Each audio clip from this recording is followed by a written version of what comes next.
Agora, o BTG Pactual divulgou um relatório sobre a Natura afirmando que os preços mais altos e também o melhor mix de categorias e ainda a otimização dos investimentos em marketing foram importantes para a margem da empresa e salientou como a Natura conseguiu reduzir em 36% as despesas da holding na comparação anual. Agora, o BTG Pactual considera o valuation da Natura atraente mesmo com a recuperação difícil do último período, que deixa os analistas do banco também mais conservadores. Vamos ver então o que vai acontecer com a Natura. O Santander, por sua vez, gente, viu o resultado da Natura acima do esperado, né? Ele destacou no seu relatório, o Santander, o resultado operacional, além do nível de consumo de caixa, né? E, segundo os analistas do Santander, esses números de hoje refletem o comprometimento da empresa com as melhoras necessárias para dar um salto e dar um turnaround, né? De fato, para a empresa que vem amargando já há um bom tempo resultados nada satisfatórios, né? Vamos ver então o que vai acontecer. Deixa eu ver aqui se temos perguntas ou dúvidas sobre esse ponto. Vamos lá se temos perguntas ou dúvidas sobre essa questão da Natura. Senão a gente continua com o nosso noticiário. Antes de chamar os nossos analistas, vamos falar do Banco ABC Brasil, né? Um banco médio, mas muito interessante, especialmente para os investidores pessoas físicas, e o Banco ABC divulgou os seus resultados do primeiro trimestre desse ano, registrando um lucro líquido recorrente de 190 milhões de reais, um montante 3,7% superior ao reportado no mesmo período de 2022. Segundo o relatório, esse crescimento do lucro se deve ao aumento da margem com clientes e também aumento do patrimônio líquido remunerado pelo CDI.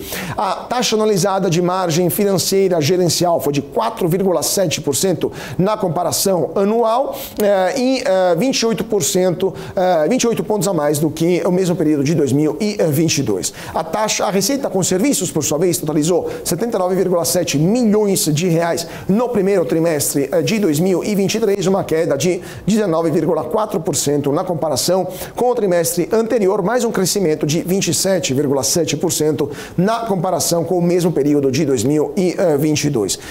Resultado operacional, 326,6 milhões de reais no primeiro trimestre do ano, queda, aliás, de 3,3% na comparação com o mesmo período de 2022. O que é interessante para um banco, gente, é o retorno sobre o patrimônio anualizado, que foi de 14,4% no primeiro trimestre de 2023, e excluindo os impactos isolados sobre a despesa de provisão, que aumentou por causa da percepção de situação mais complicada, mais desafiadora a nível macroeconômico, tirando essa despesa que aumentou, o ROAE foi de 16,5%. Então, resultado bastante sólido do Banco ABC, e o nosso Gabriel Monteiro aqui vai entrevistar a turma do Banco ABC, então fica ligado aqui no nosso canal do YouTube, porque logo mais vai aparecer o vídeo da entrevista com o diretor de RI, o CEO do Banco ABC Brasil. Muito interessante,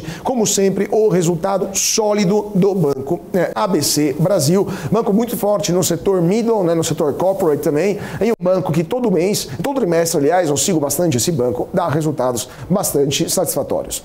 Vamos falar agora de Braskem, gente. Muita gente aqui pergunta sobre Braskem. Braskem também divulgou os seus números do primeiro trimestre do ano.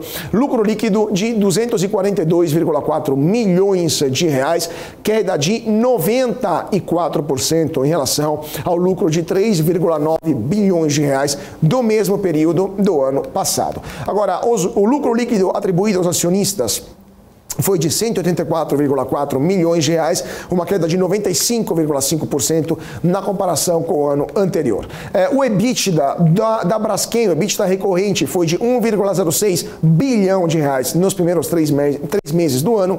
A queda do EBITDA foi de 78% em relação a quanto foi apurado um ano antes. E a receita, por sua vez, foi de 19,44 bilhões de reais, um resultado que representa uma queda de 27,25% 4% em relação aos 26,7 bilhões de reais do mesmo período, né, da mesma base de comparação, do mesmo período do ano passado. O resultado financeiro ficou negativo para a Braskem em 352 milhões de reais no primeiro trimestre do ano, em relação a 1,24 bilhão positivo no mesmo período de 2022, e a dívida bruta corporativa no dia 31 de março de 2023 foi de 7,6 bilhões de reais, sendo que 96% dos quais são concentrados no longo prazo e 4% no curto prazo. A dívida em moeda estrangeira representa 88% do total do dinheiro que a empresa está devendo. A ver, então, o que vai acontecer com a Braskem e se de fato essa proposta de compra por parte da estatal petrolífera dos Emirados Árabes Unidos, junto com o fundo Apollo, vai se concretizar e como a empresa está reagindo a esse tipo de oferta, né? Hoje a ação da Braskem está caindo 2,04%, R$ 26,38, claro, também depois de vários dias de forte alta, né? Lembrando que na sexta-feira a Braskem subiu mais de 40%, chegou a subir mais de 40%, ontem chegou a se valorizar mais de 20%, depois terminou o dia, né, quase com uma alta de 5% mais ou menos, mas muito expressiva mesmo assim, e hoje evidentemente alguém está decidindo realizar os ganhos obtidos, né, com estas altas dos últimos dias, né? A ver então o que vai acontecer, lembrando que a Petrobras também hoje se manifestou sobre esse pedido da Braskem. Vamos ver se essa matéria aqui.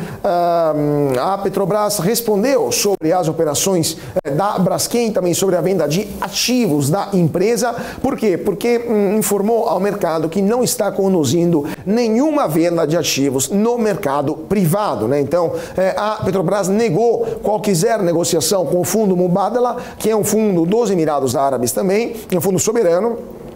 E ela não está, então, interessada em trocar ações da refinaria de Mataripe, que fica na Bahia, por ações da Braskem, né? O anúncio vem no meio dessa negociação possível entre a Novonor, que é a antiga Odebrecht, e o Fundo Soberano Árabe, outro Fundo Soberano Árabe, né?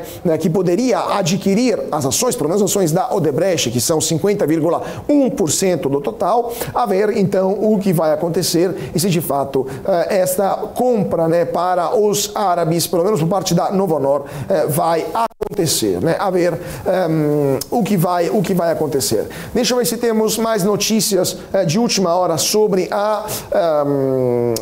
a Braskem.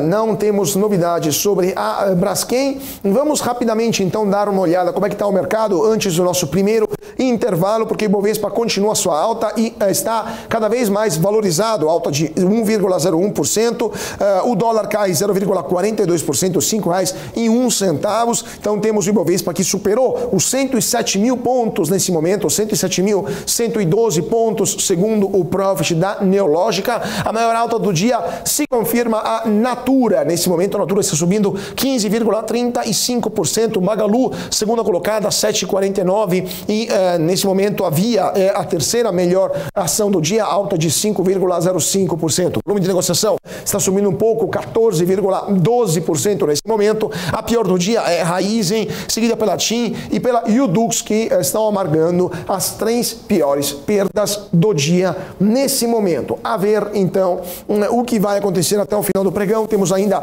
40 minutos de negociação, sem contar o o aftermarket. Acabou de sair, gente, uma notícia também vindo dos Estados Unidos. O ex-presidente americano Donald Trump foi condenado a pagar 5 milhões de dólares por abuso sexual e difamação contra uma escritora. O ex-presidente americano, então, é o primeiro presidente a ser condenado após o fim do seu mandato por um crime desse tipo, e Trump foi processado pela escritora Elizabeth Jean Carroll, de 79 anos. Segundo ela, Trump teria estuprado numa loja de departamento em Nova York York em meados da década de 1990. Isso foi o júri da Corte Criminal de Manhattan, em Nova York. Essa senhora é a ex-colunista de uma revista Elle, e também disse que Trump a difamou depois que ela tornou pública a sua acusação em um livro de 2019. Então, essa é a primeira instância desta acusação, desta condenação. Vamos ver se os outros júris vão confirmar a acusação de Trump. Gente, vamos para um rápido intervalo. Voltamos já com mais informações diretamente do mercado financeiro para entender o que está movimentando a bolsa aqui no Brasil e lá fora também. Então não saia daí, voltamos em 2 minutinhos. E não se esqueça, se inscreva no nosso canal para ficar sempre ligado em tudo aquilo que mexe com o mercado de capitais. 2 minutinhos e voltamos aqui no nosso closing. Não saia daí.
BMC News, informação que gera valor.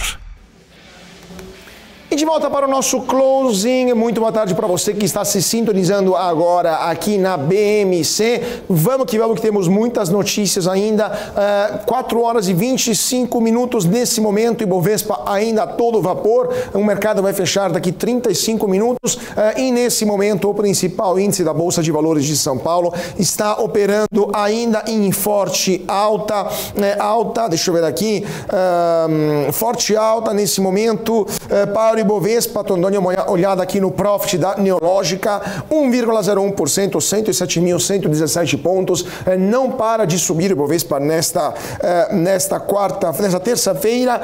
Nesse momento, o dólar cai 0,45%, cotado o dólar, deixa eu dar uma olhada aqui, R$ 5,01. A ação que mais sobe continua sendo a Natura. O mercado gostou e muito do resultado da Natura.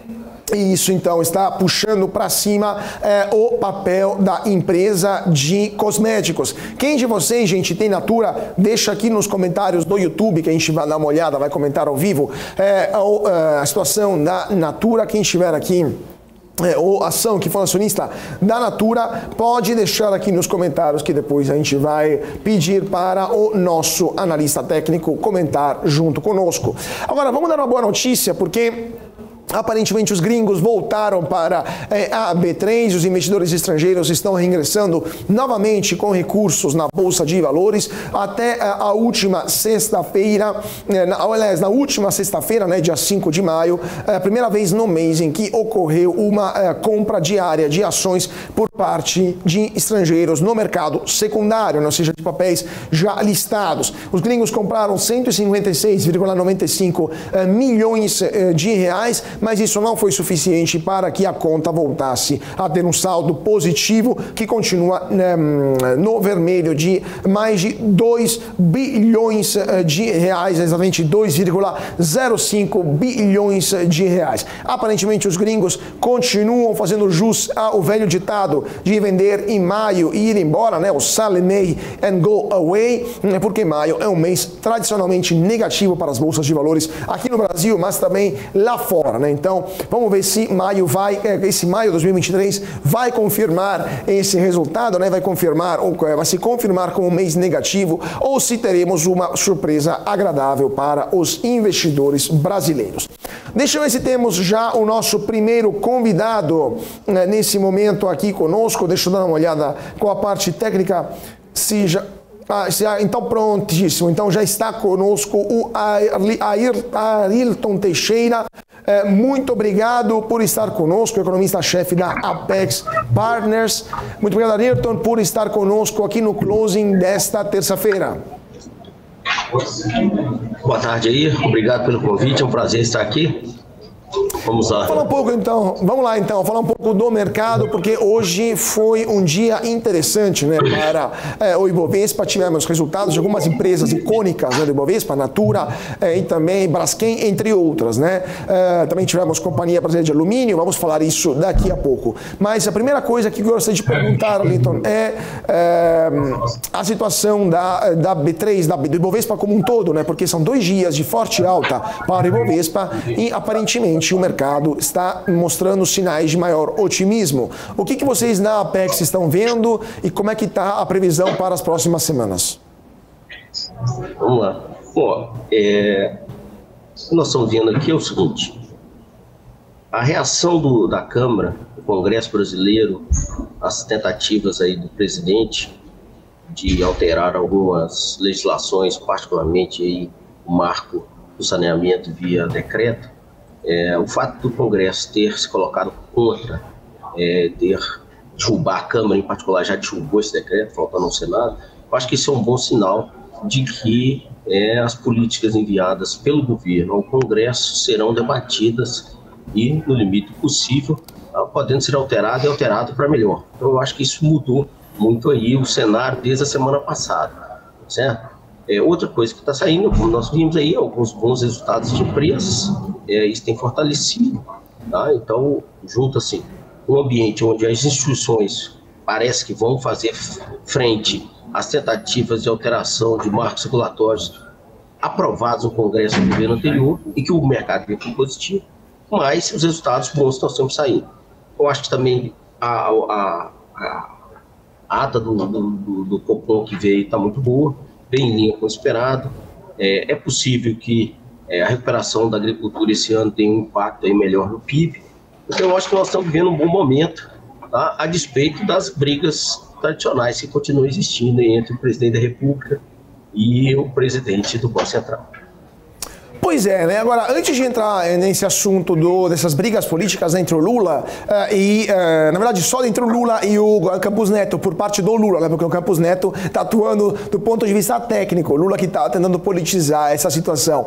Mas antes de entrar nesse assunto, eu só queria pegar um gancho naquilo que você falou sobre os resultados que estão indo melhores do que esperado de algumas empresas, né? Por exemplo, a Natura hoje teve um resultado que foi um prejuízo de fato, mas o mercado está reagindo muito bem. Se a gente pegar agora aqui no nosso profit da Neológica, estamos vendo que a Natura continua sendo a maior alta, 14,90% de valorização para o papel nesta terça-feira. Qual que é a sua visão sobre a Natura como empresa? Lembrando que ela tem uma dívida relevante, né? Uma dívida importante e que há vários trimestres ela não consegue entregar um resultado positivo, né? Um resultado satisfatório. Mesmo assim, o mercado hoje está premiando o papel da empresa. Qual que é a visão de vocês aí na Apex sobre a Natura?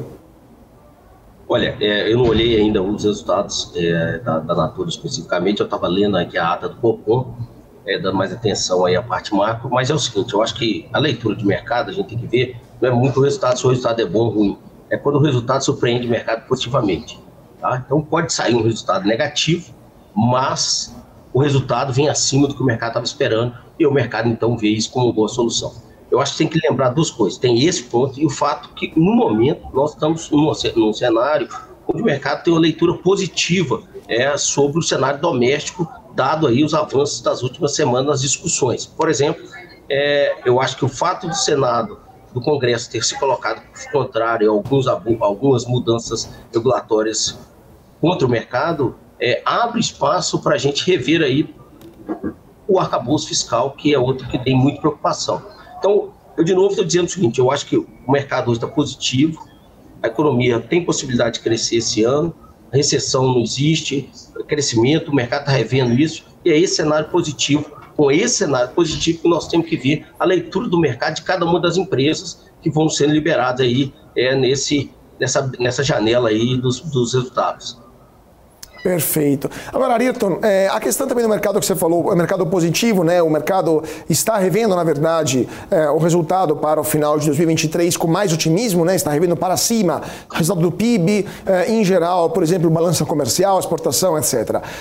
Isso mesmo se lá fora temos sinais de recessão já bem claros lá na Europa, nos Estados Unidos a economia continua andando a todo vapor, mas na China ainda não temos nenhum tipo de sinalização, por exemplo, de estímulo fiscal por parte do governo chinês. Qual que é a sua visão macro e como isso está se refletindo no Brasil? Você acha que a economia brasileira está sendo puxada pelo mercado internacional ou é o mercado interno que continua muito vigoroso e está ajudando as empresas a entregarem esses resultados acima do esperado?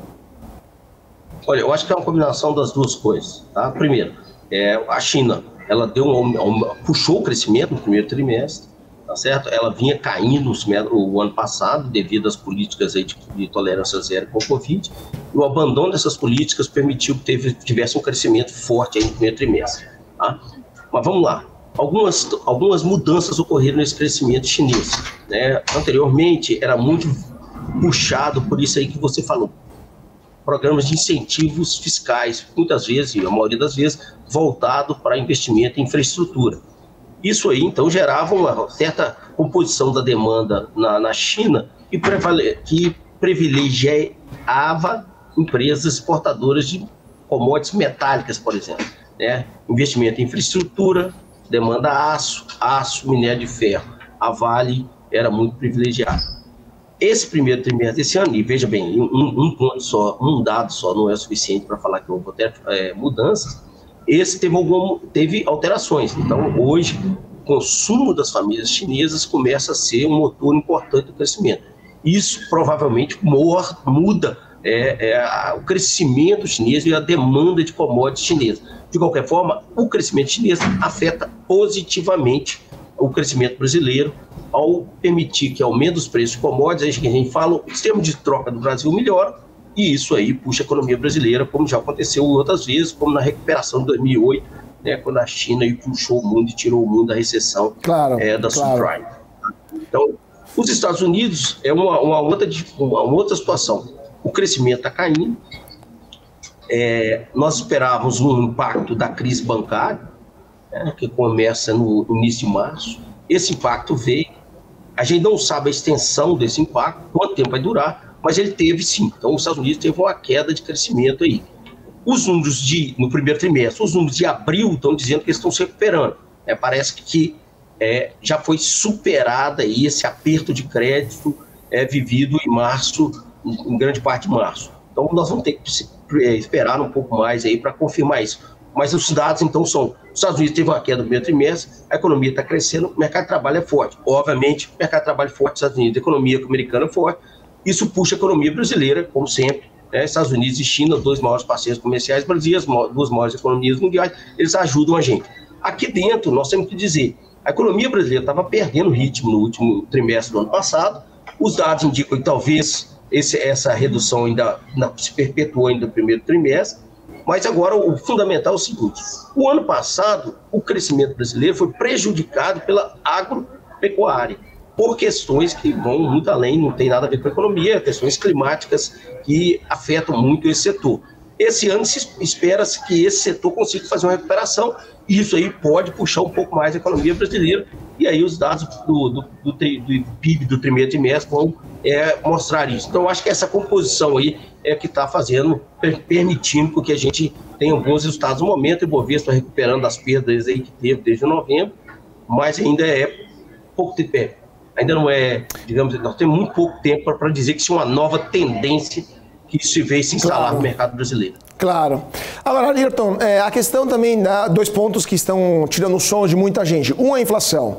A inflação brasileira aparentemente está dando sinais de esfriamento, está esfriando um pouco, mas o Banco Central, como você falou, em várias atas, não só nessa, em várias atas do cupom deixou claro que continua vigilante e não exclui também novas medidas se a inflação continuar persistente, Mas ao mesmo tempo, os últimos sinais, o IPCA 15 que saiu no último período, o IPCA dos últimos meses também mostrou que a inflação está em tendência de queda. O que vocês estão vendo para a inflação até o final desse ano, e se de fato essa tendência vai se confirmar, ou se as políticas expansionistas fiscais do governo atual podem reverter esse cenário de queda? E, junto com a inflação, o que você está vendo com o câmbio?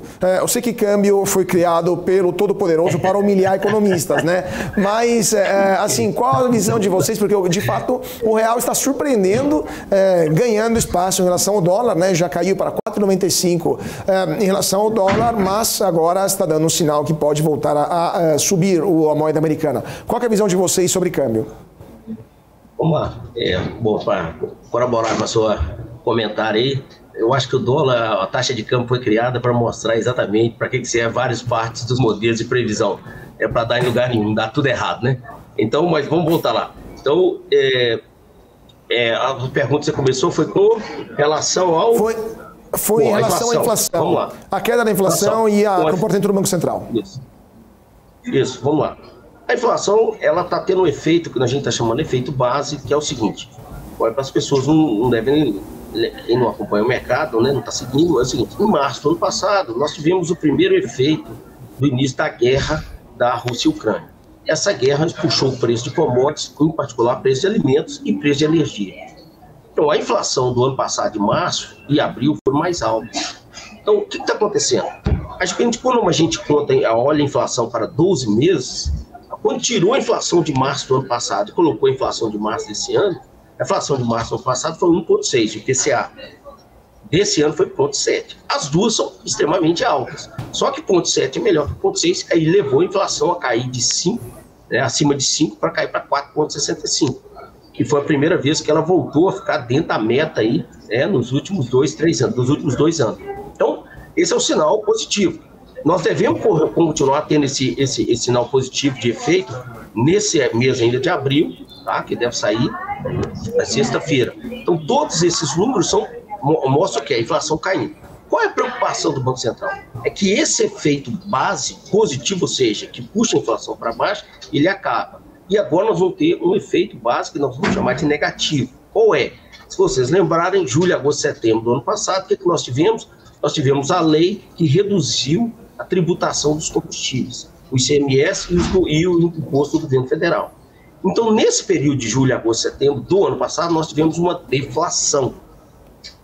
Esse ano, provavelmente, Nós não devemos repetir esse cenário. Logo, o que nós vamos tirar? Nós vamos tirar uma inflação negativa, deflação, e colocar uma inflação positiva. É por isso que quando você olha a expectativa de inflação esse ano, ela é muito mais alta do que a inflação atual. É por causa desse efeito básico que se espera que a inflação volta a subir, essa é uma das preocupações do Banco Central. A segunda preocupação do Banco Central é que a inflação, a expectativa de inflação, ela está desancorada do momento atual. Então a inflação está subindo quando a gente olha os boletins de foco do Banco Central nas últimas semanas. O Banco Central, certamente, corretamente, aponta dois problemas. Um é a incerteza quanto à política fiscal, que obviamente no momento expansionista que vai aumentar a demanda e vai gerar persistência da inflação. Esse é o primeiro ponto. Segundo, é o fato da incerteza quanto ao arcabouço fiscal. Embora o presidente do Banco Central tenha sido bem, generoso na sua análise sobre o arcabouço, ele não tem tendência à redução do endividamento. Ele impede o endividamento explosivo enquanto situações normais, mas ele não gera uma tendência à queda do endividamento, por exemplo, como foi a medida do PEC do teto. Ali sim. Então, veja só, são esses dois sintomas, junto com o fim do efeito base, que tem levado o Banco Central a postergar aí movimentos de queda dos juros. Bom, isso aí é a análise técnica. Agora tem ainda questões políticas que vêm piorar. As críticas constantes do presidente da República ao Banco Central, atacando a independência do Banco Central, as críticas constantes de outros membros do governo geram mais instabilidade, que é a pergunta simples. Quem criou a lei do Banco Central Independente foi o Congresso. O Congresso cria o Banco Central Independente e ele pode destruir. Obviamente, a gente tem visto aí, particularmente, o presidente da Câmara, o Lira, dizendo que isso não vai acontecer, mas é mais instabilidade. Então, você joga instabilidade política em situações tecnicamente complicadas. Uma é a expansionária política fiscal do governo esse ano. Dois, o arcabouço fiscal ele não é condizente com uma redução do endividamento. Isso aí tem levado a essa preocupação do Banco Central e a manutenção da taxa de juros nos próximos meses. Eu acho que o Banco Central ele não está aqui para correr risco, falar a inflação está caindo, então vou reduzir os juros para satisfazer o presidente da República. Nós já fizemos isso algumas vezes, e particularmente nós fizemos isso no governo Dilma, com o Tombini, deu errado.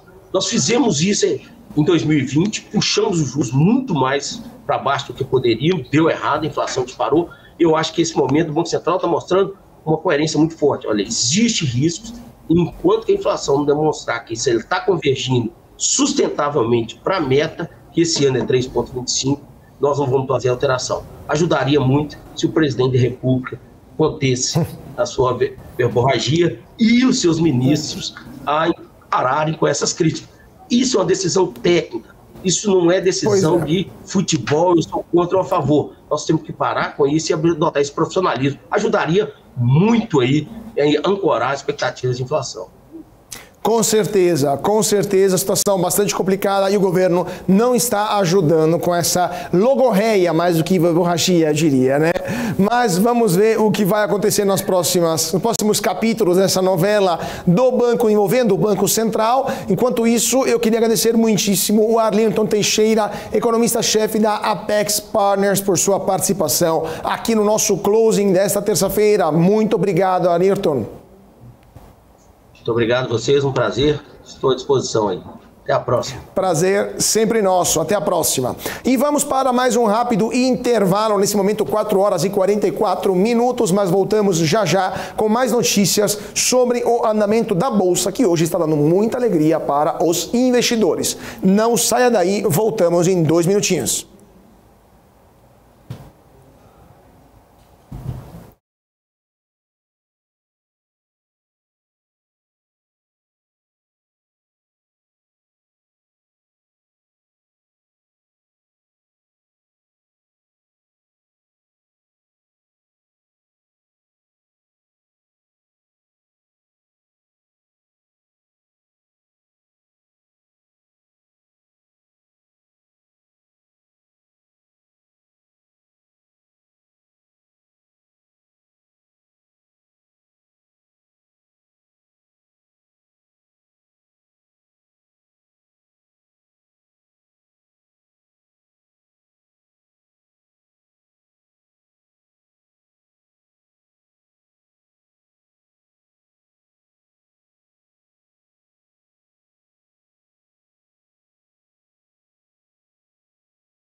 PMC News, informação que gera valor.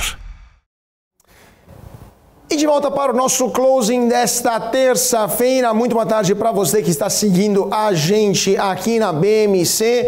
Vamos que temos ainda muitas notícias para comentar juntos. 4 horas e 48 minutos nesse momento. O Ibovespa continua tendência de forte alta, perdeu um pouquinho de força, 0,92% de valorização, mas continua superando os 107 mil pontos, 107.015 pontos nesse momento. O dólar que continua em queda, 0,51% aos R$ 5,01. Natura se confirma a ação mais forte, né? Maior alta desta terça-feira, com uma valorização que supera os 15% nesse momento. Vamos dar uma olhada como está na nossa plataforma Profit da Neológica o andamento do mercado. Hoje em dia de glória para o Ibovespa, vocês estão vendo aqui atrás de mim, né? Temos forte altas, 15,17% de alta nesse momento para a Natura. Magalu sobe 7,24% e havia 5,05% de alta. Por outro lado, temos a Raízen que cai 3,63%, a TIM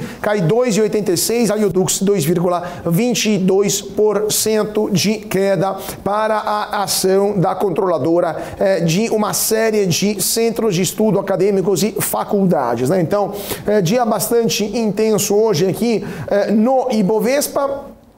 Vamos ver então se temos já o nosso segundo convidado de hoje para comentar as notícias junto conosco, o Nils Tahara. Deixa eu ver se temos aqui o Nils. Temos sim o Nils Tahara junto conosco. Muito boa tarde, Nils, head de análise fundamentalista da Bendorf Research. É um prazer tê-lo conosco aqui no closing desta terça-feira. Opa, muito boa tarde, é um prazer estar aqui mais uma vez, né, para comentar aí um pouco sobre Bolsa. Vamos lá, então. Qual que é a sua visão, Nils, sobre os resultados das empresas que saíram no último período, né? A gente teve bastante empresa, bastante banco, né? Saiu Itaú muito forte, saiu BTG Pactual, né? Vai sair Banco do Brasil também, daqui a pouco, mais expectativa é também de um resultado positivo, e também saíram algumas empresas de siderurgia. Dito isso, depois a gente vai comentar juntos também os resultados de hoje, né? Tivemos Natura, tivemos Companhia Brasileira de Alumínio, mas vamos por partes. Qual que é a sua visão sobre o setor bancário, especialmente dos bancos que já saíram, Bradesco, Itaú, Santander e BTG?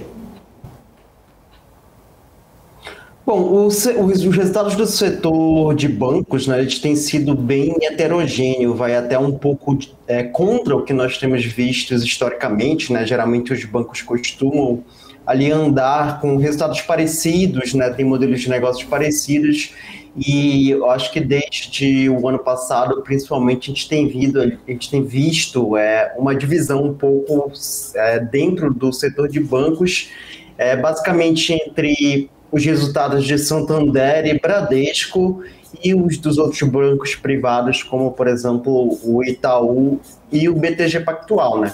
A gente teve o primeiro banco a divulgar o resultado, foi o Santander, teve um resultado bem fraco, né? Eles vêm sofrendo, principalmente, um pouco similar ao que vem acontecendo com o Bradesco, que eles têm uma carteira mais voltada para pessoas físicas, né? A gente teve no ano passado e no início desse ano uma mudança de cenário muito drástica e muito rápida, uma velocidade muito alta. Basicamente a inadimplência subiu muito, principalmente para pessoas físicas, né? E por esse banco, o Santander, ter uma concentração maior, ele acabou sofrendo bastante com a inadimplência, e a inadimplência, assim, subindo é uma das piores coisas que pode acontecer ao banco. Basicamente, eles têm um modelo ali de crédito que era mais agressivo, né? Até por isso, desde a gestão lá do Sérgio Rial, né, quando ele entrou, eles vinham pisando no acelerador no sentido de incentivar o crédito em pessoa física, que são créditos mais arriscados, mas que ao mesmo tempo possuem spreads maiores, né? Então, apesar de uma inadimplência ali mais alta, num cenário mais estável de recuperação como a gente vinha tendo ali até antes da pandemia, isso era positivo para os resultados do banco, né? Tanto que o Santander saiu ali antes da entrada do Sérgio Rial, né, que depois até assumiu a Americanas, o Santander era o banco que reportava os piores resultados no setor, tinha a pior eficiência em termos de gestão de despesas, e ele passou ali para a liderança, né? Isso mudou totalmente no ano passado com essa mudança de cenário, e a leitura que a gente tem é que basicamente o banco ele pisou no acelerador, né, no ano passado, na hora que tanto o Santander quanto o Bradesco, na hora que era para desacelerar. E com isso, né, a gente brinca que modelo de crédito de banco, basicamente eles estão indo ali, tem que acertar o cenário, né, qual o cenário macroeconômico atual, e tem que guiar ali o modelo de crédito quase como se fosse um carro, né, basicamente o Santander e principalmente o Bradesco, eles pisaram no acelerador na hora que era para frear e bateram ali no muro, né, eles já tinham essa característica de uma carteira mais arriscada e mais concentrada, e vem sofrendo com isso. Já o Itaú, ele vinha desde o ano passado com um modelo de crédito mais conservador, né, crescendo menos e em linhas menos arriscadas, principalmente de uma maior concentração em grandes empresas, e mesmo quando a gente olhava em pessoas físicas, eles tinham uma participação maior no varejo private, que é um varejo que tem uma resiliência maior, aí é uma mudança de cenário econômico, a alta que a gente teve de juros que foi muito rápida, né, a gente saiu de uma taxa de 2%, para uma taxa de 13,75% de juros numa velocidade assim que particularmente eu nunca tinha visto. E então eles mostraram ali uma capacidade de execução, tanto em leitura de cenário quanto em saber a hora de pisar no acelerador, que foi assim exemplar, né? E o Banco do Brasil, por outro lado, né, que é o banco estatal, ele se beneficiou muito pela carteira do agro, né? A gente teve um plano safra 2022 e 2023 que acaba agora em junho, que foi um plano safra recorde, então eles se beneficiaram muito no crescimento do crédito agro, superou as expectativas até do mercado, o crescimento da carteira. É um crédito que ele tem uma inadimplência muito baixa, então isso permitiu com que hoje o Banco do Brasil tenha a menor inadimplência entre os grandes bancos, e as perspectivas é que o próximo plano safra aí em 2023, 2024, ele seja novamente recorde, né? E BTG é um caso um pouco mais específico, eu diria. Eles historicamente são muito fortes na parte de banco de investimentos, né, de investment banking, que atua ali na área de fusões e aquisições, emissão de dívida e emissão de equity, né, basicamente follow-on e IPO, né, e o mercado parou, assim, né, com essa virada de mercado, a gente não está tendo IPO, com o evento aí, com os eventos que a gente teve de americanos no início do ano, a quebra dos bancos lá nos Estados Unidos, o mercado de dívidas também ficou bem ruim, mas eles vêm conseguindo aí, no último trimestre, por exemplo, eles tiveram receitas recordes em fusão e aquisições, né, o que demonstra aí a capacidade de execução do banco. E outro ponto é que desde antes da pandemia, né, uns 5, 6 anos mais ou menos, eles vêm focando muito no digital.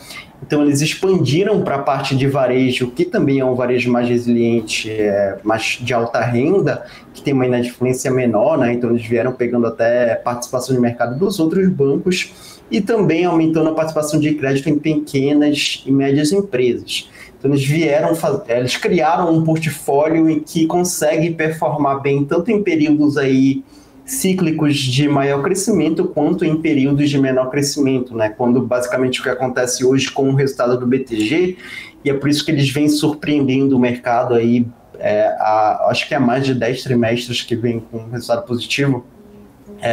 Quando o juros está alto, eles se beneficiam ali na receita de juros, e a parte de banco de investimentos, que antes era a principal receita, ela cai, mas hoje essa receita já não é mais tão relevante como as outras áreas.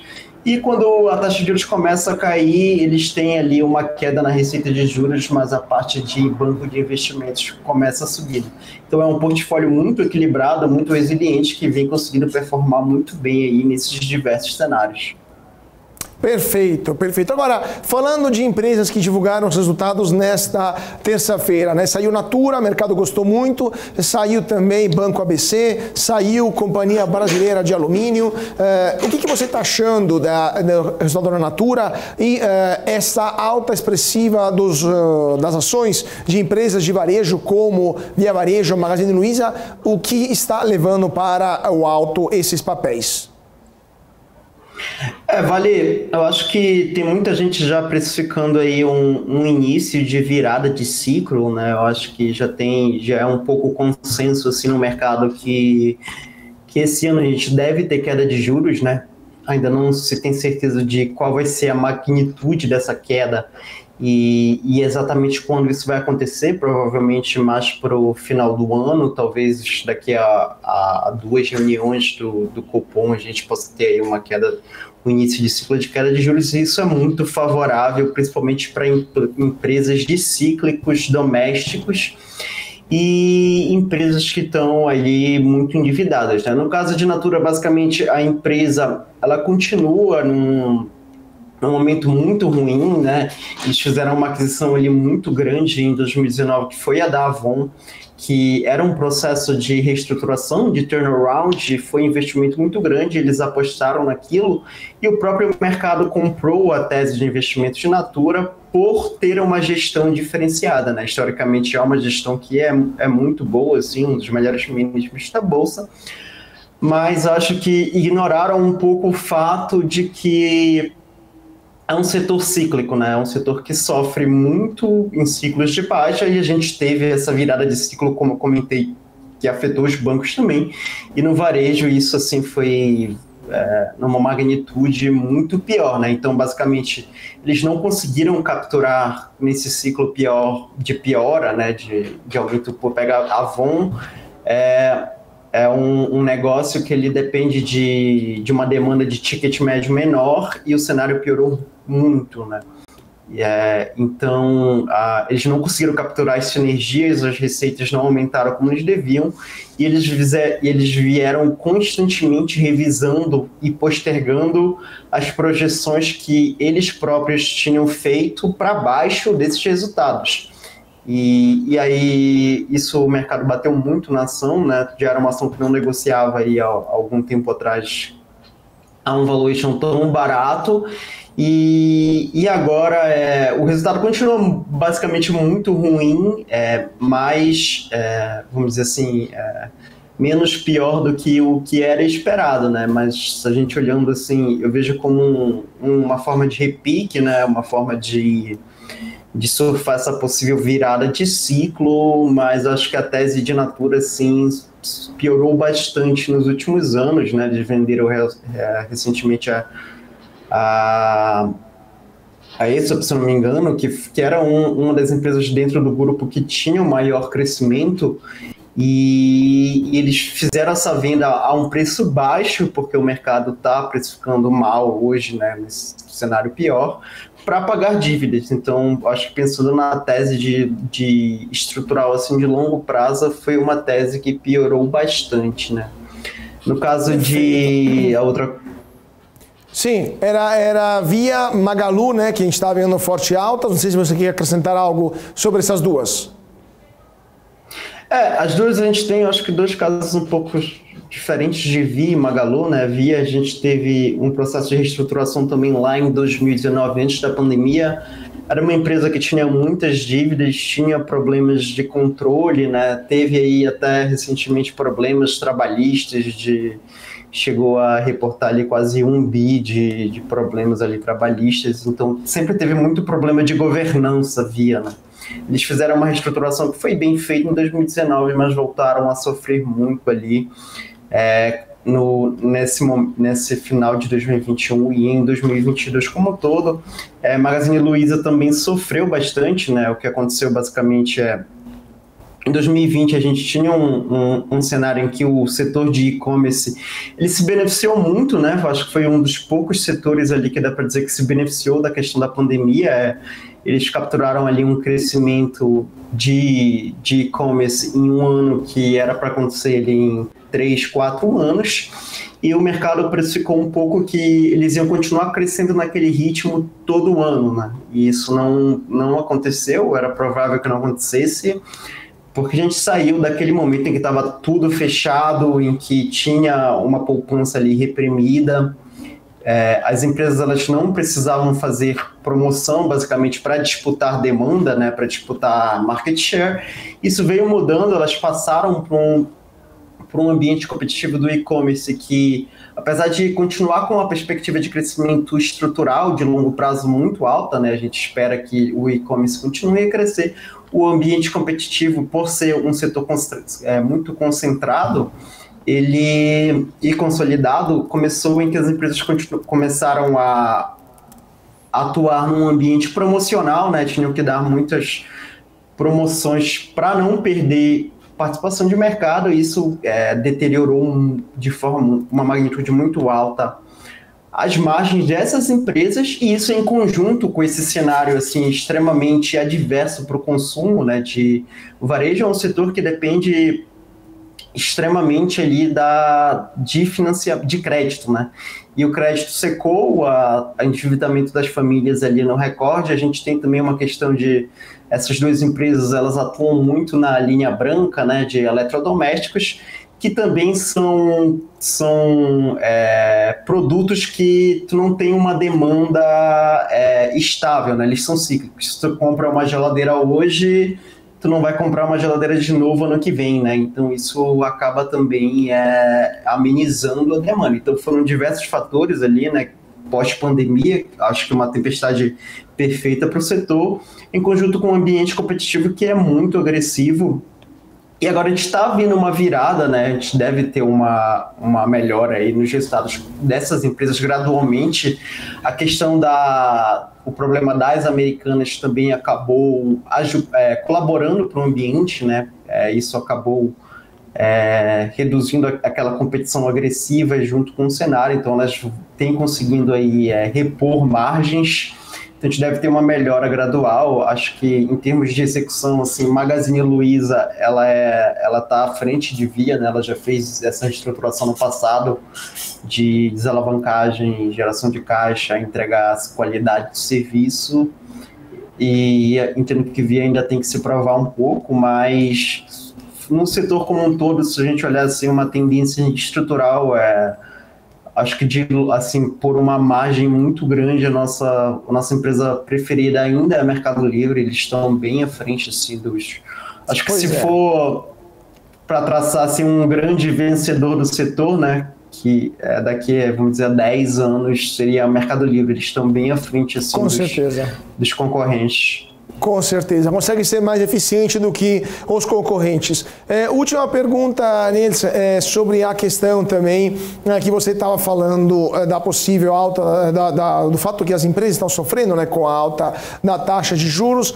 O que vocês estão vendo aí na research de vocês sobre juros até o final do ano, para os próximos anos também, considerando a notícia de que o Gabriel Galípolo vai assumir a diretoria de política monetária do Banco Central, e teremos também outros diretores nomeados pelo Partido dos Trabalhadores, né, pelo governo do Partido dos Trabalhadores. Qual a visão de vocês no ambiente macro, arcabouço fiscal, Banco Central, inflação? O que vocês estão vendo e como isso impacta o mercado?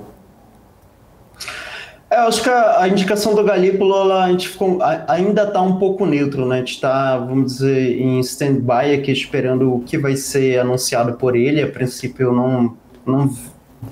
não vimos como bom nem ruim, né?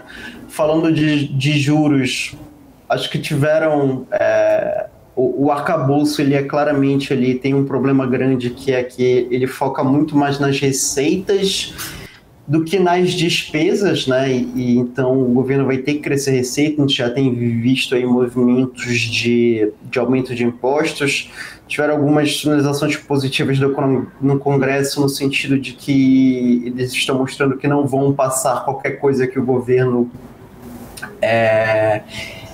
tentar passar, né? Então, eu acho que, assim, para resumir, não foi tão bom, mas a gente o mercado já não esperava que fosse ser bom, né? Então acho que veio melhor do que o esperado. Acho que isso até justifica também um pouco esse ânimo melhor, né, do mercado, no sentido de que não veio bom, mas já tinha muita coisa ruim precificada nas ações das empresas. E aí, falando de juros, né, a gente espera uma queda assim, de juros até final do ano, talvez até de 100 pontos base, aí, no juro terminando a 12,5 no final do ano. E o Bacen já vem dando uma sinalizada nisso, né? Acho que o último Copom foram até um pouco mais duros do que se era esperado, no sentido de que eles deixaram aberta a possibilidade de até num cenário mais extremo aumentar novamente os juros, né? Mas acho que foi mais uma forma de mostrar para o governo que, olha, se vocês não ajudarem, a gente também não vai ceder. Então, nesse sentido, foi positivo de que eles não vão ceder a pressões políticas, né?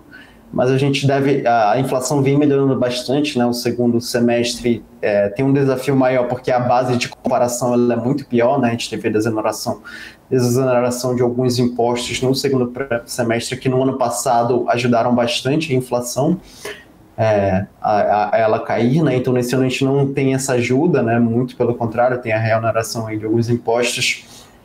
Então acho que o desafio maior vai ser acompanhar como o índice ele se comporta aí no segundo semestre.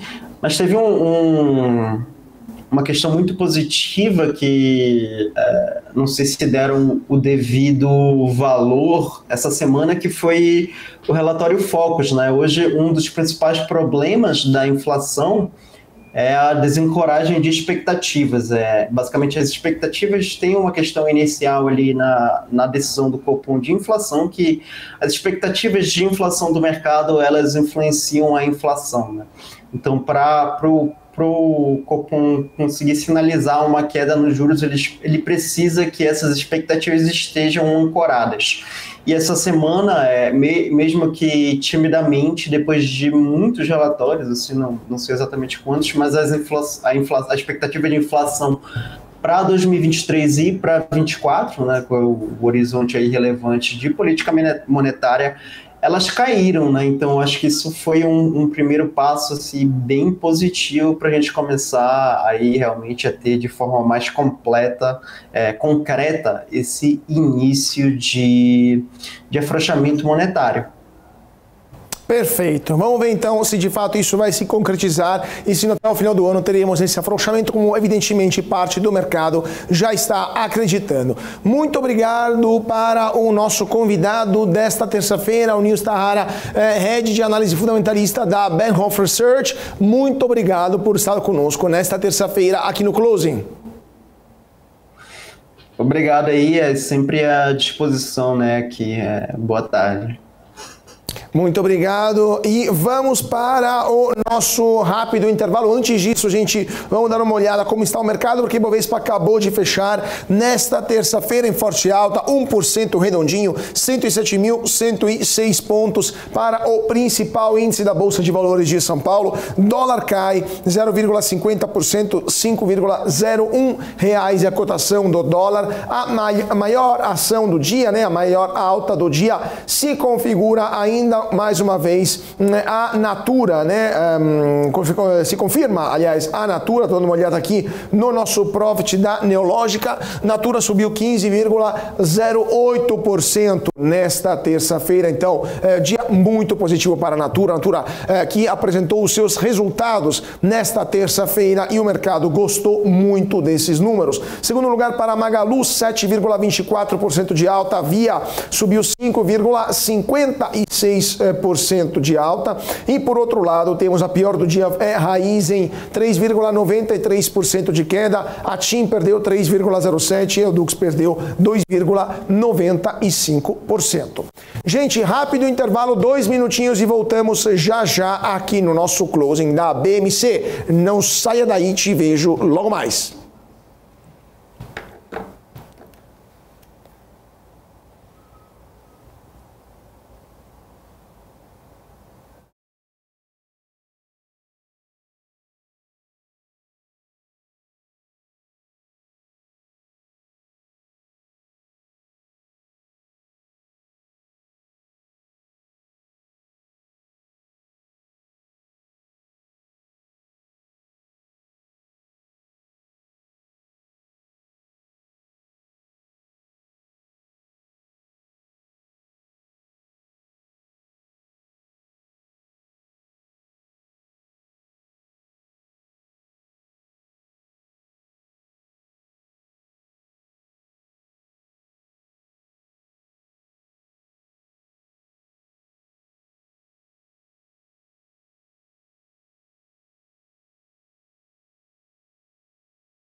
BMC News, informação que gera valor.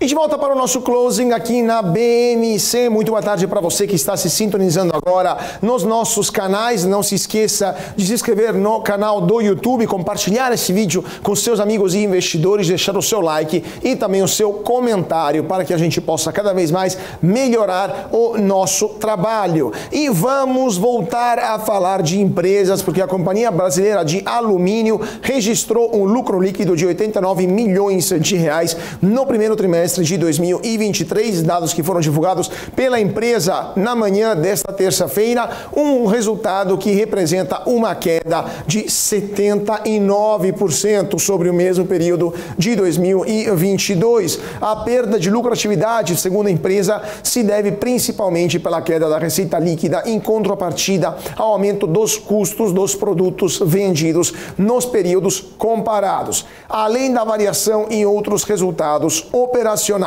Agora, o CPV consolidado da Companhia Brasileira de Alumínio subiu 7% no primeiro trimestre de 2023 em comparação com o mesmo período de 2022, principalmente em função do aumento dos custos, né? Então tivemos uma alta dos custos dos produtos vendidos pela Companhia Brasileira de Alumínio, né?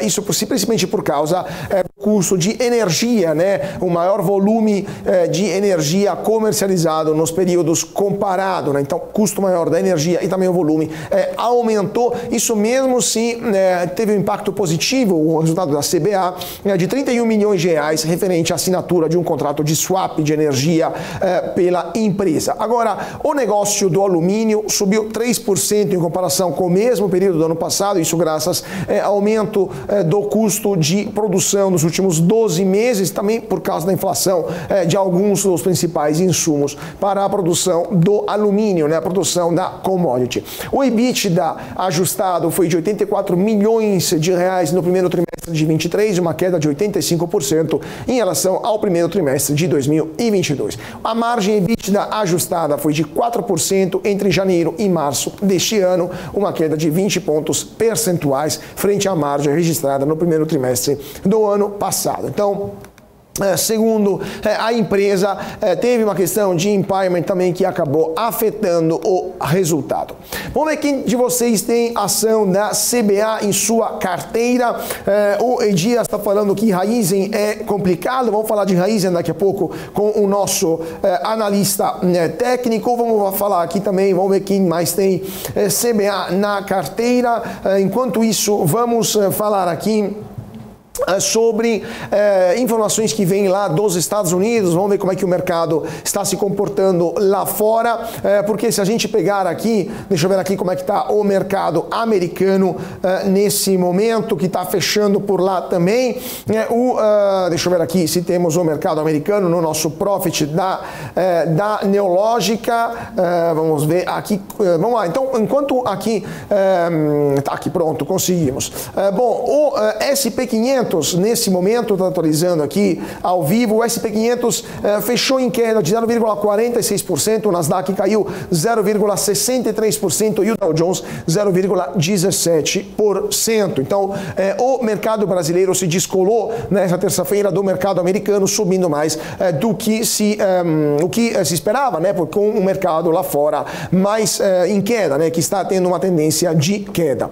Agora, a tendência de queda que foi acentuada pela declaração do presidente do Federal Reserve de Nova York, o John Williams, que alertou sobre a possibilidade de novas altas por parte do Banco Central Americano, novas altas dos juros por lá, se a inflação continuar firme e forte como está nesse momento. Segundo Williams, levará tempo para que as ações do Comitê de Política Monetária do Banco Central Americano, né, o Federal Open Market Committee, restaurar o equilíbrio da economia e retornar a inflação à meta de 2%.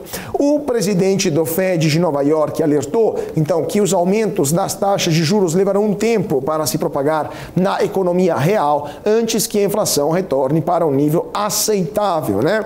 E ele não deu nenhuma previsão para onde ele vê o final dessa situação, dessa história, né? Para onde ele está prevendo o andamento da política monetária, mas disse não espera uma inflação na meta de 2% até os próximos 2 anos. Agora, se isso acontecer, ele disse que o Fed sempre tem a opção de aumentar ainda mais os juros. E ele acrescentou que o desemprego provavelmente vai aumentar nos Estados Unidos entre 4% e 4,5%. Hoje está em sua mínima, né? Mínima de 3,4%, mínima de 54 anos. Isso porque, segundo o presidente do Fed de Nova York, existe um atraso entre as ações de política monetária e seus efeitos na atividade econômica, né? Então, vamos ver o que vai acontecer. Williams falou logo alguns dias depois, né, cerca de 6 dias depois da divulgação da decisão, né, do Comitê Aberto de Política Monetária, do Copom, dos Estados Unidos, que votou para aumentar sua taxa de referência em mais de 1/4 de ponto percentual, foi para entre 5% e 5,25%. Vocês sabem que nos Estados Unidos a taxa de juros não é fixa, que nem aqui no Brasil, mas é oscilante, né? Oscila entre 5% e 5,25%. É um range, na verdade, entre 5% e 5,25% nesse momento. A ver, então, o que vai acontecer. O comitê tinha dado alguma indicação mais positiva, né, que poderia pensar eventualmente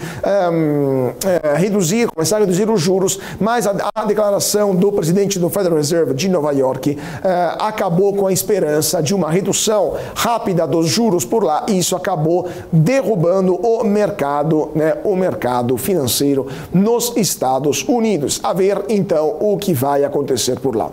Gente, deixa eu ver se tem perguntas ou dúvidas aqui sobre esse ponto, sobre juros no mercado americano, senão a gente passa para o... deixa eu dar uma olhada aqui se temos mais perguntas ou dúvidas. Vamos falar então, continuando a falar de mercado americano, porque temos notícias que a Tesla vai abrir uma fábrica de lítio nos Estados Unidos. Então, né, a fabricante de carros elétricos americana não é mais a maior fabricante do mundo, porque a BYD, que é a fabricante chinesa, está superando a Tesla na produção de carros elétricos, mas a Tesla ainda continua tendo uma ótima posição no mercado e ela iniciou a construção de uma nova refinaria de lítio no Texas, que deve produzir o suficiente do metal para baterias de 1 milhão de veículos elétricos que poderiam ser produzidos, isso até 2025, né?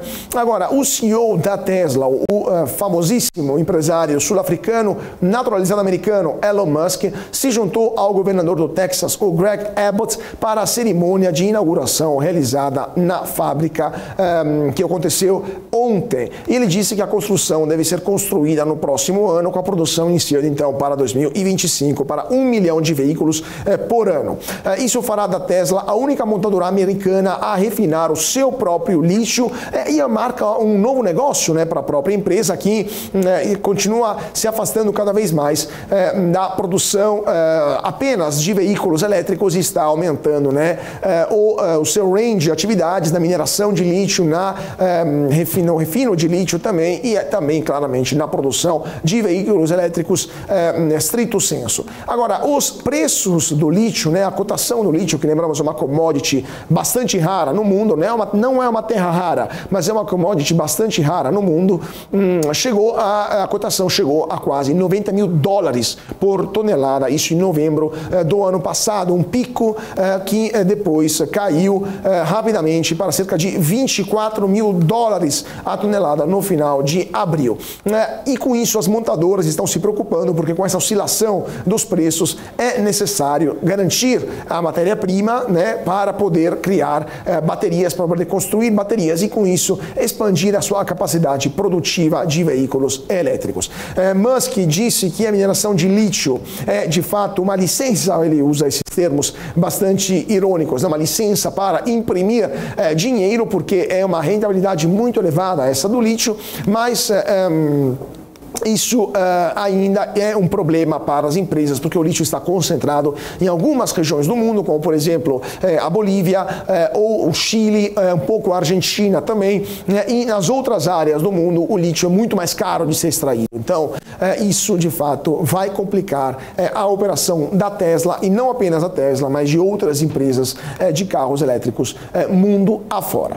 Gente, antes da gente passar para a próxima notícia, deixa eu dar uma olhada aqui como é que tá, se temos perguntas ou dúvidas do nosso público. Não, então vamos passar para a próxima notícia. Boeing que recebeu 300 aeronaves, um pedido de 300 aeronaves por parte da empresa aérea irlandesa de baixo custo, a Ryanair, que está sinalizando dessa forma uma grande expansão na sua frota, e isso equivale a 40 bilhões de dólares de encomenda para a Boeing, aos preços da tabela atual, mesmo se as empresas aéreas geralmente garantem descontos significativos quando tem encomendas tão grandes assim, e essa encomenda ocorre depois do fracasso de discussões que duraram mais de 18 meses sobre o preço da empresa, sobre o preço dos aviões. Então, as duas empresas estavam negociando há mais de 18 meses sobre o preço,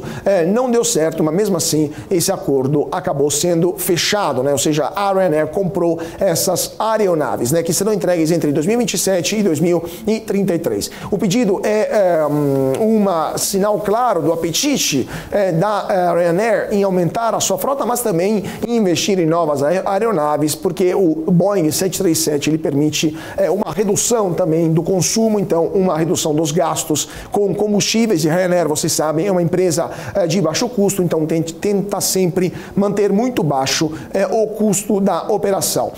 Com essa compra, a Ryanair poderá de fato quase dobrar o seu tráfego de passageiros, né? Vai aumentar em 80% para 168 milhões de passageiros para 300 milhões de passageiros, isso até março de 2024, se confirmando a empresa, a maior companhia aérea europeia em termos de transporte de passageiros. Então, é um resultado muito positivo para a Ryanair. Bom, gente, vamos ver como é que está o mercado. O aftermarket ainda rolando por aqui. O Ibovespa fechou em alta de 1,01%, 107.113 pontos. O dólar futuro caiu 0,54%, R$5 redondinhos para o dólar futuro. Natura continua sendo a maior alta do dia, 15,08%. Magalu sobe 6,98% e havia 5,05%. Dia positivo para a Ibovespa. O volume de negociação também subiu ao longo do dia, 17,07 bilhões de reais de negociação nesta terça-feira para o Ibovespa. Deixa eu ver aqui como é que está a situação lá fora, porque continua o momento, né, continua a divulgação de resultados nos Estados Unidos. Vamos dar uma olhada se temos resultados de última hora por lá. Não temos resultados relevantes lá nos Estados Unidos nesta terça-feira. Temos apenas, deixa eu ver aqui se temos, não, saiu sim, saiu Airbnb, acabou de sair o resultado do Airbnb, estou lendo aqui com vocês nesse momento, resultado de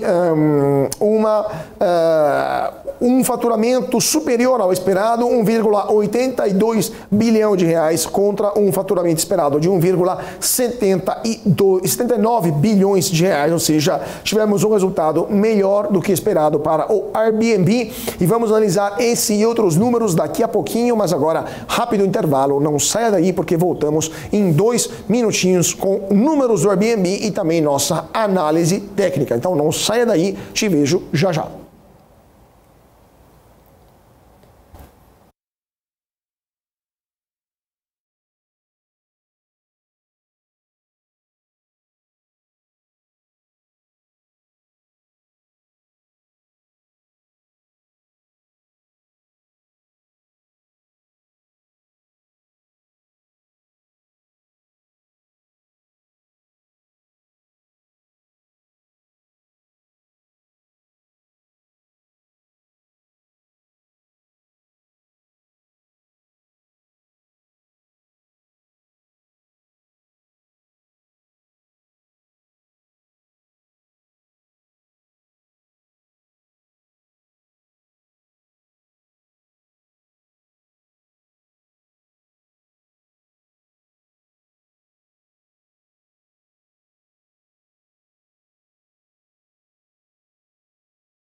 BMC News, informação que gera valor.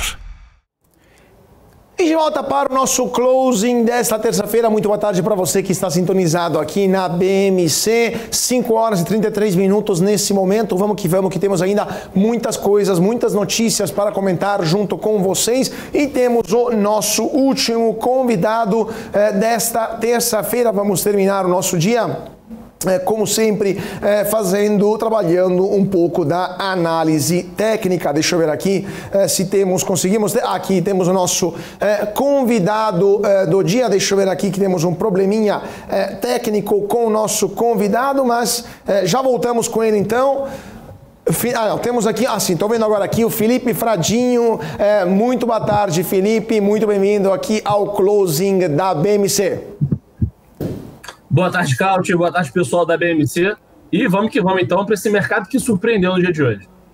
Pois é, né, Felipe? O mercado lá fora em queda, mas o Ibovespa descolou lá de Wall Street e fechou o dia em alta expressiva. Segundo dia seguido de resultado positivo para o Ibovespa. O que você está achando do principal índice da Bolsa de Valores aqui em São Paulo? Qual é a sua visão do ponto de vista da análise técnica? E já que estamos falando em tendência, o que você está vendo para o dólar, que são vários dias que fecha em queda? Então, vamos lá então. A gente está vendo, né, até comentado ontem numa live que eu participo todas as semanas, no início do dia de segunda-feira, né, comentando de perspectivas para a semana, né. A gente está vendo, né, as commodities apanhando bastante no curto prazo, né, seja o minério, seja o petróleo, e o setor financeiro também apanhou bastante com os bancos, né, regionais dos Estados Unidos, né, sempre colocando em dúvida aí se a recuperação vai haver, se tem algum risco para o investidor investir nesses bancos, enfim. E o setor financeiro começa volta a dar uma respirada aqui no Brasil, e as commodities dando uma reversãozinha de tendência também dessas quedas de curto prazo, puxa, né, algumas ações para cima. Então, olha só, Vale, a gente vê que ela apanhou muito recentemente, né, nos últimos meses aí, então qualquer respiro, né, é um percentual muito alto. Né, a gente pode ver outras ações também, Petrobras, que vinham caindo lá atrás e também, né, no último mês já começaram a se recuperar. E o setor financeiro também, com o Bradesco, por exemplo, que vinha também apanhando bastante desde do penúltimo resultado, inclusive, e começa também a se recuperar com esse cenário melhor de curtíssimo prazo. Né? O Ibovespa, então, que é totalmente dependente aí das commodities e do setor financeiro, quando a gente observa aqui os setores com maior peso na composição do índice, financeiro, né, praticamente um quarto do peso do Ibovespa, materiais básicos e petróleo e gás. Né? Juntando esses três setores, a gente tem aí cerca de 50% da composição do índice, e índice esse que vinha apanhando bastante, e agora, né, com a recuperação das commodities e do setor financeiro, né, essa semana aí, desde sexta-feira passada, já começa, já mostra sinal de recuperação. E hoje, inclusive, né, testa a média de 200, coisa que não era feita desde o dia 12 de abril, e antes dele não era feita desde o dia 17 de fevereiro, né, dia seguinte aí do meu aniversário. Então, são patamares muito elevados, né, o segundo maior patamar desde o dia 23 de fevereiro, ou seja, em 2 meses aí praticamente não conseguia, né, fechar, praticamente não, em 2 meses não fechava tão bem quanto fechou no dia de hoje, né? Não chegou a renovar a máxima do mês passado, no intraday, mas em patamar de fechamento é o melhor fechamento do Ibovespa aí desde o finalzinho de fevereiro, ou seja, há bastante tempo que a gente não tem um mercado tão otimista assim, vamos dizer. Você tinha comentado sobre o dólar também, né? Observando o dólar futuro aqui, o dólar opera com essas 3 grandes regiões de briga, né, nos últimos 12 meses, que a gente tem um gráfico de abril de 22, né, até o gráfico desse iníciozinho de maio desse ano de 23. A gente tem região de fundo muito bem definida nesse patamar. Essa região foi rompida no mês passado, inclusive no dólar, né, a região dos 49, 28, 28,5, tá? Foi a mínima do mês passado. Já foi testada também nesse início de maio, não os 49, 28, mas os 49 e 48. Quando a gente fala assim, esses valores, né, a gente quer falar aí 4,94, 4,95 foi o fundo de maio, E o fundo do ano, né, que foi alcançado no mês passado, seria 4,92, 4,93 por aí, né? Essa região de fundos no meio do caminho e topos também é uma região muito importante, dos 5,30 aos 5,33, e depois dela, só lá essa última região de topos aqui, dos 5,58 aos 5,62. Então a casa dos 5,30, 5,60 e aqui a casa dos R$5, né? Então de 3,30 centavos a gente pode ver que o dólar costuma dar uma boa travada. E agora, ao que tudo indica, ao que tudo indica, né, a gente pode ver que máximas cada vez mais baixas, fundos mais baixos, e esse patamar dos 4,92 deve ser testado em breve. Perfeito, perfeito. Agora vamos falar um pouquinho das ações do dia, né? Ações que mais subiram e mais caíram. A Natura deu esse salto hoje após um período bastante complicado, né? Qual que é a sua visão sobre a ação da Natura? Magalu e Via também surpreenderam a Via, mesmo com resultados não exatamente animadores, né? A Via Varejo no último período deu um forte salto. Então, essas três maiores altas do dia. Qual que é a sua visão sobre o andamento dos papéis, né? Na Bolsa de São Paulo? E já temos perguntas aqui do nosso público. Maravilha, vamos lá então.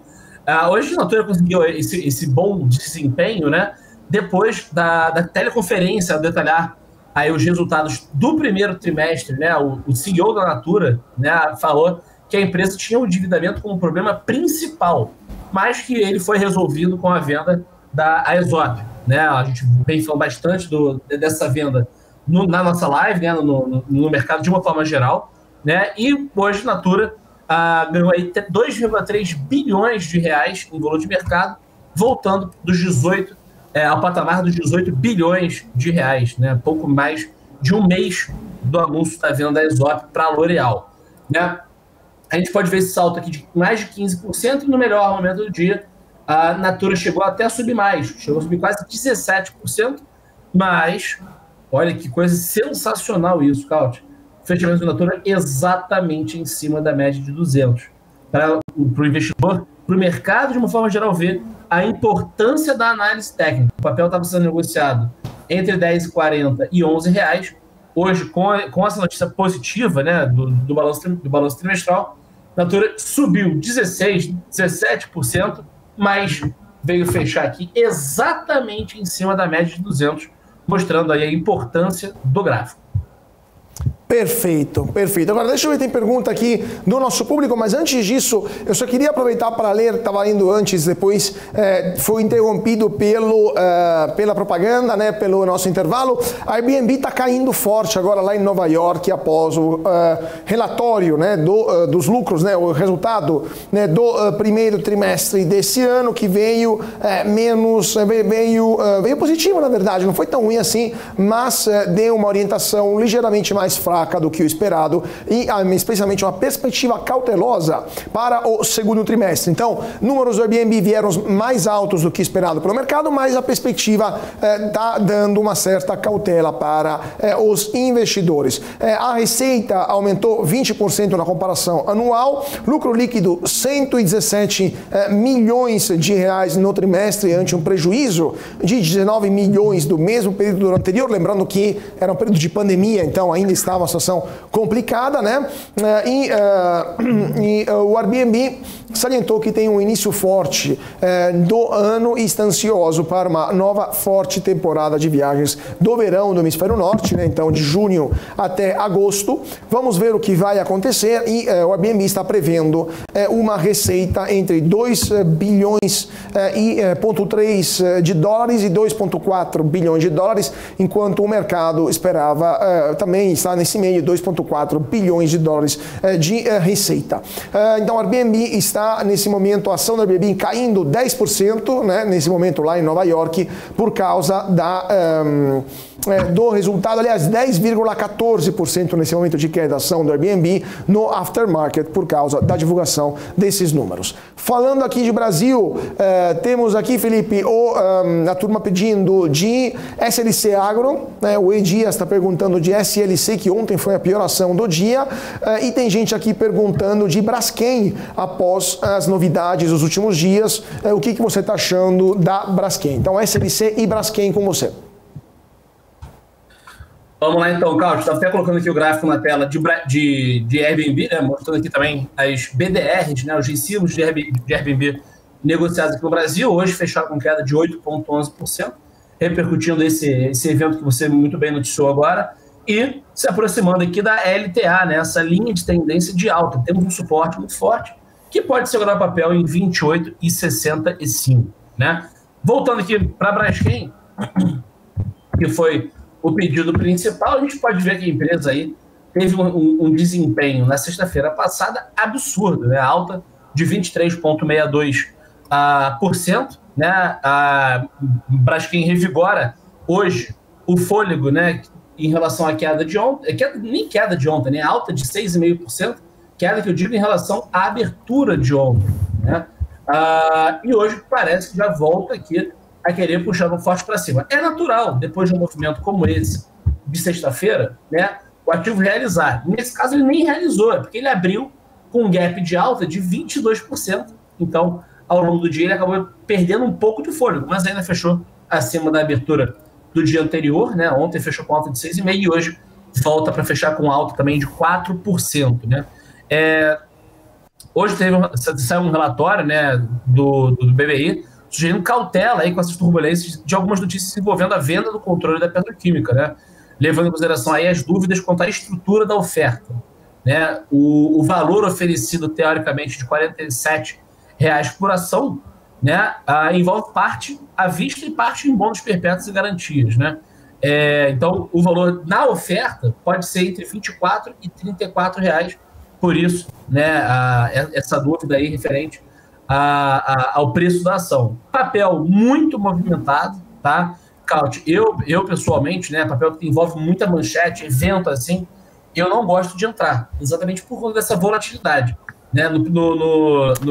Na sexta-feira, quem entrou com o papel subindo aí, por exemplo, 10%, pode ter falado, porra, muita gente faz isso, né? Vou vender o papel, já subiu muito, tem um topo anterior aqui, mais de 10% não vai subir. Porra, tomou um stop bonito aqui, né? Por outro lado, quando abriu ontem, que veio lá em cima, né, subindo 22% de novo, né? Muita gente pode ter falado, não, nossa, que foi esse, vou comprar o papel. E aí quem comprou o papel acabou recuando muito. Então, o investidor de curtíssimo prazo que está olhando um papel como esse, né, como o Braskem, por exemplo, né, acaba ficando muito refém dos movimentos aí dos maiores acionistas, né? Então, você vira mais passageiro do que investidor em si, tá? Então, nesse momento, eu não sou muito adepto a entrar em papel com tanta volatilidade assim. Tem que ter volatilidade, pois é. Não pode ser uma coisa desenfreada. Como tá mídia. Notícias que não ajudam, né? Agora, só para a gente dar uma olhada também nas piores do dia, só para a gente passou das melhores, passamos Braskem, vamos dar uma olhada aqui, a pior do dia hoje foi Raízen, né? O que você está achando também de Raízen? Sempre ficando no setor petroquímico também. Raízen, a TIM também não foi muito bem hoje, né? A TIM também fechou em queda, mas a TIM e o Dux foram as três que mais deixaram valor no mercado, né? No pregão. O que você está achando da Raízen, da TIM e da Dux? O Dux também que está sofrendo há um bom tempo, uma situação bastante complicada no gráfico, mas quem sabe pode dar uma volta por cima. Qual que é a sua visão? Vamos lá então, TIM, né, saiu o resultado trimestral da empresa, né, esse dia de hoje que repercute esse resultado, teoricamente, né, confirmando a expectativa dos investidores, né, então sobe no boato e cai no fato, né, e com topos e fundos ascendentes, o papel segue com tendência de alta ainda, tá? Não perdeu a tendência de alta TIM. Raízen, inclusive, a gente encerrou hoje o trade que a gente fez, né, na semana passada, uma semana de operação, a gente pegou nesse fundinho aqui e levou até a mínima de ontem, era meu stop ajustado na mínima de ontem, né? Então acabou executando a gente logo na abertura, praticamente 8% nessa última semana, em uma semana. O papel vinha apanhando bastante, né?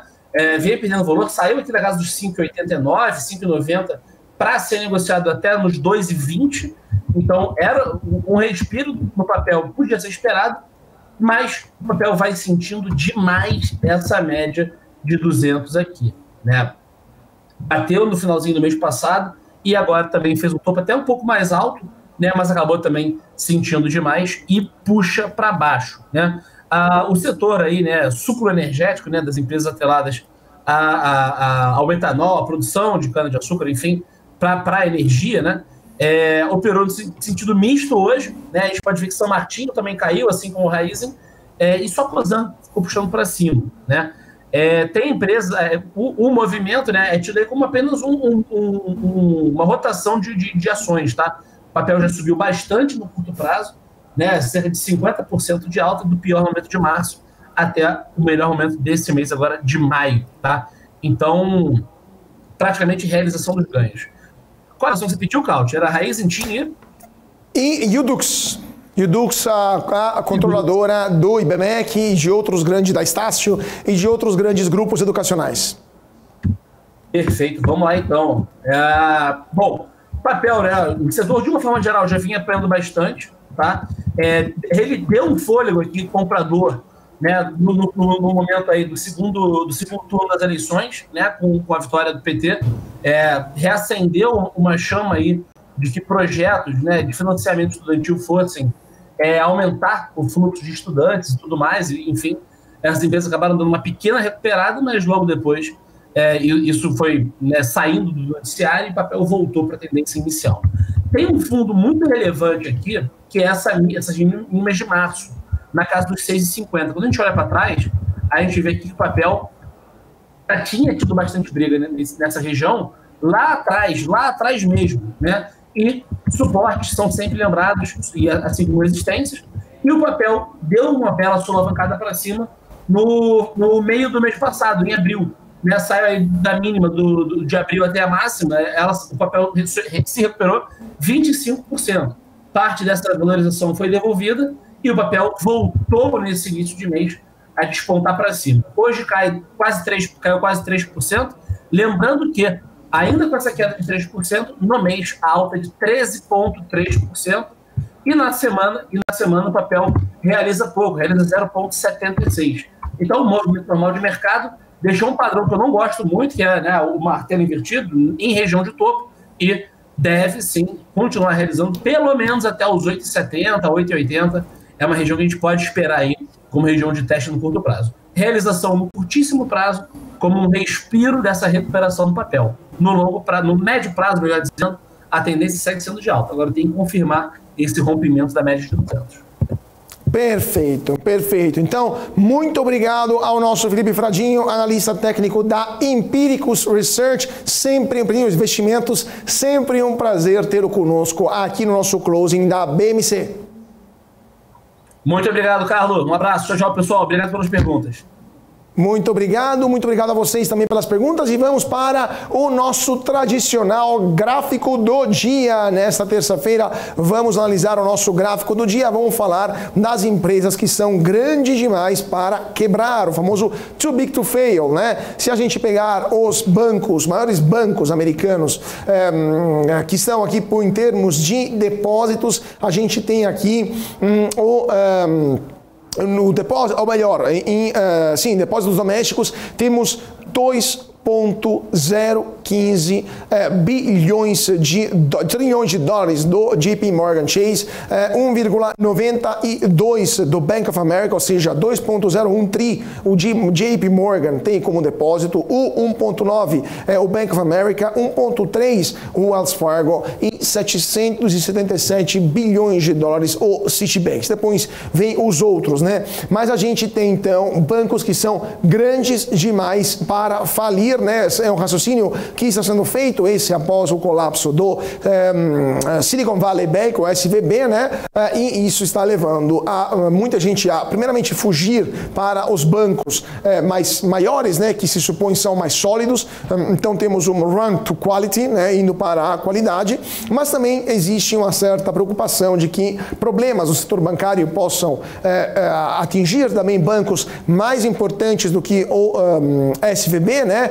Aqui lembramos, era apenas o 16º maior banco dos Estados Unidos, e aqui estamos falando dos primeiros 4 bancos americanos que tem um depósito, o maior banco de 2,015 trilhão de dólares, ou seja, um valor superior ao PIB do Brasil, para a gente ter uma ideia, né? Claro, aqui estão falando de um estoque e o PIB do Brasil estão falando de um valor de fluxo, né? Mas mesmo assim é um valor muito, muito importante, né? Também falamos de depósitos domésticos, né? Mas mesmo assim o JP Morgan ele representa apenas 10% do mercado bancário americano, ou seja, temos nos Estados Unidos uma grande pulverização do mercado bancário, diferente do que aqui no Brasil, que temos uma grande concentração do setor financeiro, lá é muito mais pulverizado. Então, vamos ver o que vai acontecer e se de fato o banco, esses grandes bancos americanos vão sofrer como sofreu o SVB, né? Silicon Valley Bank acabou quebrando, mas também o First Republic, entre outros bancos que acabaram sendo adquiridos por outras instituições financeiras. Deixa eu ver aqui se temos perguntas ou dúvidas de última hora para a gente comentar juntos. Não, então vamos encerrando o nosso programa. Gente, então, sempre lembrando para todos de deixar o seu like, o seu comentário, compartilhar esse vídeo com o seu amigo que é investidor e também não se esquecer de ativar o sininho para ficar sempre ligado em tudo aquilo que movimenta o mercado financeiro. Ibovespa aqui hoje fechou então em forte alta, 1,01%, 107.113 pontos, se descolando do mercado. Dow Jones que hoje caiu 0,17%, S&P 500 0,46% e Nasdaq 0,63%. E por outro lado, o Ibovespa deu então em direção contrária. Então fique conosco porque a nossa programação continua. Teremos logo mais o BMC Business com o nosso Gabriel Monteiro, que vai conversar ao vivo com o Daniel Viterbo, CFO e diretor de Relações Institucionais da HBR Realty. Então, fique conosco porque nossa programação continua aqui na BMC.